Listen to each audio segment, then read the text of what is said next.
Katika maji yenye utata ya Ghuba ya Aden, tukio jipya limeibua hofu na taharuki.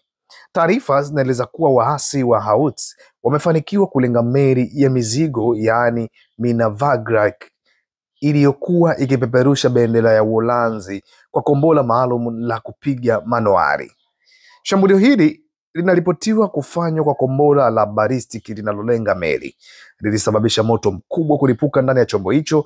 Katika hali ya dharura, wafanyakazi wa meli walilazimika kuitelekeza wakijaribu kuokoa maisha yao. Ripoti za awali zinaonyesha kuwa watu wawili kati ya wahudumu wa meli hiyo wameshajeruhiwa tayari.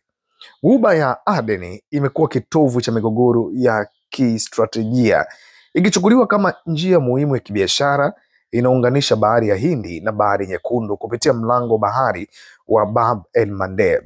Mashambulizi ya aina hii yanaongeza hatari kubwa kwa usafirishaji wa kimataifa, hasa ikizingatiwa kuwa meli nyingi za kibiashara hutumia njia hii kila siku. Kwa sasa hatima ya meli hiyo na hatua za dharura za kuzuia uharibifu zaidi bado hazijafahamika kikamilifu, lakini tukio hili linatuma ujumbe mzito. Vita vya kanda hii havijabaki ardhini peke yake, bali sasa vimeenea baharini, vikigusa moja kwa moja njia kuu za kiuchumi wa dunia.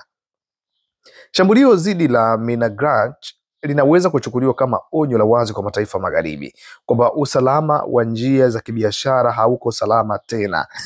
Na kwa ulimwengu mzima, tukio hili ni ishara nyingine kwamba vita vya Mashariki ya Kati vina athari zinazopenya mipaka, zikihatarisha amani ya biashara ya kimataifa kufanyika kiustaarabu. Marekani alilenga moja ya meli kubwa kutokea kule Venezuela, akidai kuwa imejaa magaidi sambamba na madawa ya kulevya. Lakini safari hii tunakuja kuona kwenye upande ambao ni Mashariki ya Kati, ndani ya bahari Nyekundu, inaenda kutokea tukio kubwa zaidi ya ndege hii ambayo nayo imeshambuliwa, kwa sababu tu Uholanzi ameonyesha na yeye mkono wake kuanza kumuunga mkono Palestina na kutamani kuweza kuliunga mkono liwe taifa huru kwenye Umoja wa Mataifa. Hatujajua kama hiko ndo kisa kikuu cha kushambuliwa au ripoti basi zitakuja rasmi kuweza kukurejea kwenye hiki ambacho kinaelezwa.